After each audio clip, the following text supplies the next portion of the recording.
Kemenparekraf IKN kerja sama gelar farm trip wisata sekitar IKN. Kementerian Pariwisata dan Ekonomi Kreatif bekerja sama dengan Otorita Ibu Kota Negara, (OIKN), menggelar perjalanan wisata pengenalan atau familiarization trip, farm trip, ke Kabupaten Berau, Kalimantan Timur, Kaltim, untuk mempromosikan potensi pariwisata dan ekonomi kreatif di sekitar wilayah Ibu Kota Negara, IKN, Nusantara.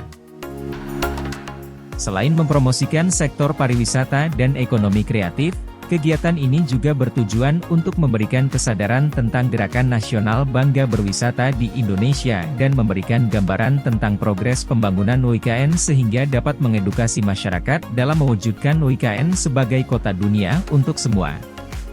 Berau memiliki potensi wisata alam dan wisata bahari yang tidak kalah dengan destinasi wisata unggulan lain di Indonesia. Tentunya, diperlukan strategi-strategi khusus untuk promosi, salah satunya melalui farm trip ini. Kami akan terus mendukung upaya-upaya promosi pariwisata dan ekonomi kreatif di Kabupaten Berau, terutama untuk mendukung pencapaian target 1,2 miliar, 1,4 miliar pergerakan wisatawan Nusantara pada 2023 dan penciptaan 4,4 juta lapangan kerja di tahun 2024. Kata Direktur Pemasaran Pariwisata Nusantara Kemenparekraf dalam siaran resminya, Senin. Kegiatan farm trip ini diharapkan dapat menciptakan sebuah travel pattern, paket wisata IKN, dengan pola perjalanan meliputi wilayah IKN, Samarinda, dan Balikpapan, termasuk desa wisata yang ada di daerah tersebut. Saat ini, lanjut dia, kunjungan wisatawan ke Kaltim masih hanya seputar di kota Balikpapan dan Samarinda dengan lama tinggal hanya sekitar 1 hari. Melalui pola wisata, travel pattern, yang tercipta nanti, kami berharap dapat menambah lama tinggal wisatawan hingga 5 hari 4 malam. Kami juga mendorong pemerintah Kabupaten Berau untuk menggelar perhelatan tertentu, misalnya kegiatan wisata olahraga, sport tourism, untuk menarik kunjungan wisatawan, katanya. Sebagai tindak lanjut kegiatan farm trip, Marhan menuturkan bahwa pihaknya siap membantu upaya promosi paket wisata yang dihasilkan. Kami akan bekerja sama dengan TA2 konvensional, seperti Asita dan Astindo serta 5 mitra OTA, online travel agent, untuk mempromosikan paket wisata yang dihasilkan dari kegiatan farm trip ini. Selain itu, kami juga akan mempromosikan pariwisata Kabupaten Berau pada Tourism Expo Japan 2023 pada 26 hingga 29 Oktober 2023 di Osaka, ujarnya. Deputi Bidang Sosial, Budaya, dan Pemberdayaan Masyarakat dari Otorita Ibu Kota Nusantara, (OIKN), Alimuddin, mengatakan pihaknya akan terus berupaya untuk mengembangkan sektor pariwisata dan ekonomi kreatif di sekitar wilayah IKN serta memberdayakan masyarakat lokal dalam prosesnya. Pada 2024 nanti, akan ada sekitar 2 juta orang yang pindah ke IKN. Kami menargetkan 10% dari jumlah tersebut, atau sekitar 200.000 orang, dapat berkunjung ke Kabupaten Berau, kata Alimuddin. Kegiatan farm trip ini mengenalkan beberapa destinasi pariwisata dan sentra ekonomi kreatif di Kabupaten Berau dan sekitarnya. Peserta diajak untuk menjelajah destinasi wisata seperti Pulau Maratua, Pulau Kakaban, Pulau Sangalaki, Pulau Derawan, Goa Halotabung, dan Rumah Oleh-oleh Basinang.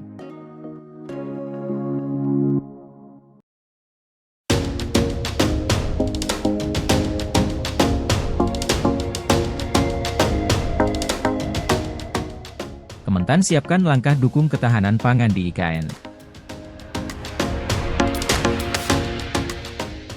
Kementerian Pertanian, Kementan, menyiapkan sejumlah langkah untuk mendukung ketahanan pangan di Ibu Kota Negara, IKN, Nusantara, Kabupaten Penajam Pasar Utara, Kalimantan Timur. Direktur Jenderal, Dirjen, Tanaman Pangan Kementan Suwandi mengatakan selain dinas setempat, ketahanan pangan di IKN juga perlu melibatkan daerah sekitar. Untuk wilayah IKN perlu kerja keras, Kaltim tolong dinas dan dinas pertanian kabupaten sekitar Kaltara, kemudian sebagian pangan di IKN itu dipasok dari Sulawesi, ujar Suwandi saat webinar bertajuk, Air, Pangan, dan Kehidupan, Tantangan dan Solusi bagi Ketahanan Pangan di IKN, dipantau di Jakarta, Senin. Jadi, Sulteng, Sulsel sudah siap-siap untuk mengarahkan ke IKN termasuk di daerah Bulungan, Kaltara. Kami pacu produksi plus Kalsel, lanjut dia. Selain memacu produksi, Suwandi memastikan penyaluran kebutuhan pangan ke IKN nantinya juga akan terukur. Ini sudah melakukan langkah antisipasi berapa yang bisa dialirkan dari daerah-daerah sentra produksi ke wilayah IKN secara terukur dan aspek-aspek logistiknya. Itu yang menjadi fokus kami bersama Kepala Dinas Kaltim, Kaltara, Kalsel, dan sebagian Sulawesi sudah duduk bareng menghitung kebutuhan-kebutuhannya dan memacu produksinya termasuk nanti pintu pelabuhan pun sudah terukur, ujar Suwandi. Dalam kesempatan itu, ia juga menjelaskan soal upaya antisipasi dan adaptasi dampak El Nino di sektor pertanian. Hal tersebut dilakukan untuk mengamankan stok pangan. Ada beberapa cara, salah satunya peningkatan ketersediaan air dengan membangun atau memperbaiki embung, dam parit, sumur dalam, sumur resapan, rehabilitasi jaringan irigasi tersier serta pompanisasi. Menurut Suwandi, cara pompanisasi termasuk efektif dan bisa ditiru di IKN. Selama ini kami hitung adalah pompanisasi ini efektif. Saya kasih contoh ini supaya ditiru di Kaltim dan IKN di Kabupaten Sragen, Jawa Tengah, itu banyak daerah lahan kering. Dia itu swadaya sumur yang di sawah untuk dipompa, itu 23.000 unit, satu unit bisa melayani 1 hektare atau 1/2 hektare, ungkapnya. Selanjutnya, di Kabupaten Ngawi, Jawa Timur juga memiliki 17.000 sumur submersible di lahan irigasi non-teknis dan tada hujan sehingga dapat bertanam hingga IP 300. Di Ngawi itu ada sumur submersible kedalaman 60 meter, tinggi masuk pompanya 20 meter itu jumlahnya 17.000.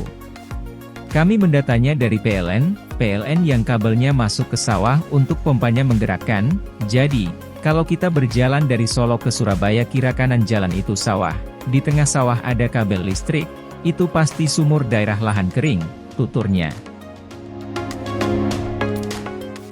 Sebelumnya, Wakil Presiden Maruf Amin juga telah meresmikan kawasan pangan Nusantara, KPN, yang berlokasi di Desa Talaga, Kecamatan Dampelas, Kabupaten Donggala, Sulawesi Tengah, Rabu 4 Oktober.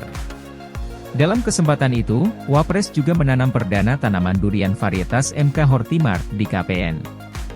Ia mengharapkan KPN yang memiliki luas sekitar 1.124 hektare tersebut dapat menjadi penyangga IKN pada ketahanan sektor pangan.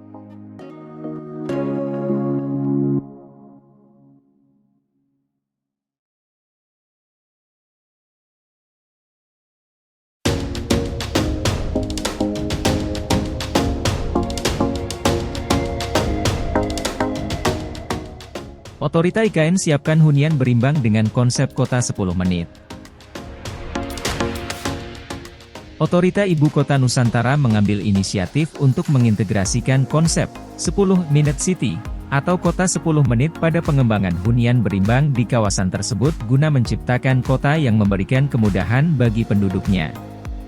Kita akan mengadopsi konsep 10 Minute City yang artinya pada saat di mana orang hunian bisa mencapai titik-titik fungsi publik, itu dalam waktu 10 menit dengan berjalan atau menggunakan kendaraan, misalnya bersepeda, dan sebagainya, kata Deputi Bidang Sarana dan Prasarana Otorita IKN. Sylvia menjelaskan, kawasan hunian berimbang tersebut juga akan dilengkapi dengan fasilitas publik guna memastikan konsep 10 Minute City dapat terpenuhi. Pembangunan hunian berimbang itu dimaksudkan untuk memberikan pilihan hunian terjangkau bagi masyarakat yang akan pindah ke IKN, termasuk aparatur sipil negara, ASN, yang ingin memiliki rumah milik. Jadi, untuk ASN yang berpindah ke sana akan mendapatkan rumah dinas. Kemudian bahwa mereka nanti mau memiliki rumah milik bisa menjadi pilihan, salah satunya lewat pembelian hunian berimbang kalau memang sesuai dengan kriteria, ucapnya. Langkah tersebut menjadi bagian upaya otorita IKN untuk menciptakan kawasan yang inklusif dan ramah masyarakat dengan memberikan berbagai pilihan hunian yang nyaman dan terjangkau. Selanjutnya, menurut Sylvia saat ini aturan terkait hunian berimbang diperlukan untuk mempertegas kebijakan yang ada. Jadi sebenarnya itu yang perlu kita dapatkan dulu itu peraturannya, Khususnya aturan itu perlu dipertegas supaya bisa dilakukan. Kalau sudah, kelanjutannya kita harus mengatur dalam peraturan kepala, proses tata kelolanya, misalnya dari proses pengajuan oleh pengembang, sampai bagaimana mereka bisa mengeksekusinya, kata Silvi. Pemenuhan kewajiban hunian berimbang di IKN menjadi salah satu poin penting dalam revisi rancangan Undang-Undang Perubahan IKN. Dengan upaya tersebut, Otorita IKN ingin mempercepat penyediaan perumahan terjangkau yang akan menyumbang kontribusi signifikan pada pertumbuhan ekonomi. Adapun, berdasarkan data Satgas Pelaksanaan Pembangunan Infrastruktur IKN per 3 Agustus 2023 tercatat progres capaian pembangunan Ibu Kota Nusantara di Kalimantan Timur mencapai 38,1%. Presiden Joko Widodo menargetkan, perayaan Hari Ulang Tahun RI tahun depan dapat dilaksanakan di IKN.